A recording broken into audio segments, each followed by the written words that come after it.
Anyone who gets access to your phone could also get access to your accounts if your passwords are still safe in Chrome. Here's how to remove them in seconds. Open Google Chrome and tap three dots in the top right corner.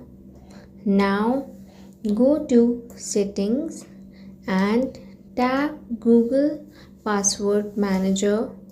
Here you will see all the apps and websites where Chrome has saved your password. Select any app, website, or email account you want to remove.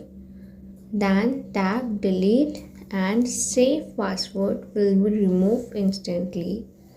This is especially useful if you share your phone with others, are selling your device, or simply wants better privacy and security for your accounts. That's it. Your saved password is now gone from Chrome. If you found this video helpful, stay connected with my channel Zonic Tech for more Android tricks and smartphone tips. Thanks for watching.